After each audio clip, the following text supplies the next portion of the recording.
Bonjour, dans cette vidéo, je vais vous présenter une méthode pour apprendre le cours. Alors qu'entend-on par apprendre le cours? L'objectif est de comprendre les concepts qui y sont présentés. Le contexte, vous devez travailler sur des supports de cours tels que des diapositives, des polycopiés ou vos propres notes ou fiches de révision. Votre but doit être double. D'une part, viser une compréhension en profondeur, ce qui est différent de la simple mémorisation par cœur sans compréhension, et d'autre part, de chercher à mémoriser sur le long terme. L'objectif n'est pas seulement de vous préparer pour l'examen de demain, mais de vous permettre une compréhension profonde du sujet qui vous sera utile pour toute votre formation. La méthode proposée repose sur deux grands principes. 1. Se tester pour apprendre. Et 2. Faire des liens pour comprendre. La méthode que je vous propose est une routine de travail. Vous pouvez bien sûr l'adapter en fonction de votre situation particulière. L'essentiel est de l'appliquer régulièrement pour en faire une véritable habitude de travail. Les premières fois que vous allez la mettre en œuvre, ça sera difficile, mais ensuite avec le temps, cela deviendra naturel. Cette routine se compose de 5 étapes que je vais détailler. La première étape essentielle, lorsque vous souhaitez réviser un cours, est surtout de ne pas relire vos supports de cours immédiatement. Engagez plutôt votre cerveau en lui faisant faire des efforts pour apprendre. Un bon moyen de tester vos connaissances est le test de rappel libre. Prenez une feuille blanche et notez tout ce dont vous vous souvenez du cours. Cet exercice peut paraître difficile et vous prendra au moins 10 minutes, mais il est très efficace pour l'apprentissage. Après avoir réalisé ce test, passez à l'étape 2, que l'on pourrait appeler la lecture intelligente. Le but est d'atteindre une compréhension en profondeur. Lisez vos supports de cours et à chaque notion ou propriété importante ou élément qui vous semble essentiel, posez-vous au moins 2 questions. Pourquoi est-ce ainsi et pas autrement?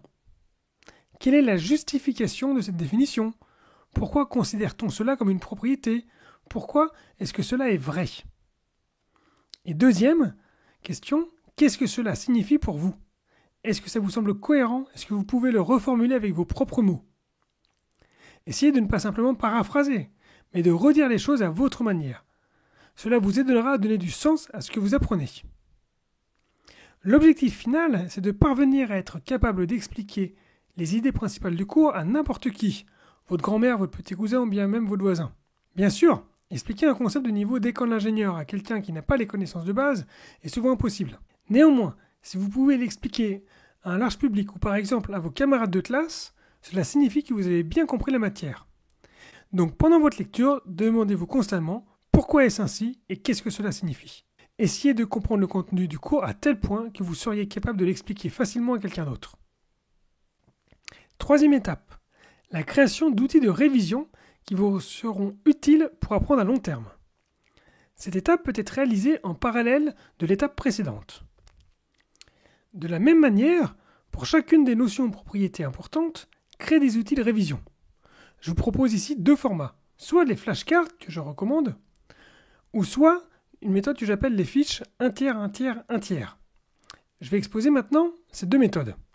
Choisissez ensuite celle qui vous convient le mieux. Alors les flashcards, qu'est-ce qu'une flashcard? Ce sont des petits cartons qui ont évidemment un recto et un verso.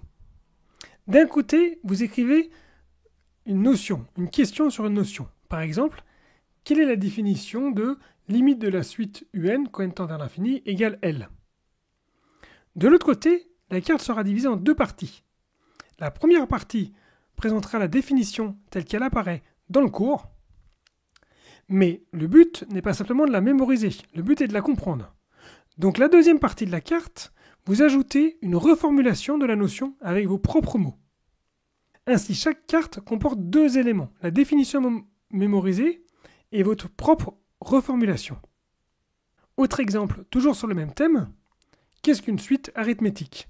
D'un côté de la carte, vous avez la question, de l'autre côté, vous avez les 2 parties, la définition à mémoriser et la reformulation personnelle. Une fois que votre cours est terminé et que vous l'avez donc relu, vous aurez un tas de flashcards. Vous pourrez ensuite les utiliser pour vous tester. Ce sera détaillé à l'étape 5. Maintenant, passons aux fiches dites 1 tiers, 1 tiers, 1 tiers. Qu'est-ce que c'est? Il s'agit de fiches de révision spécialement organisées en 3 colonnes.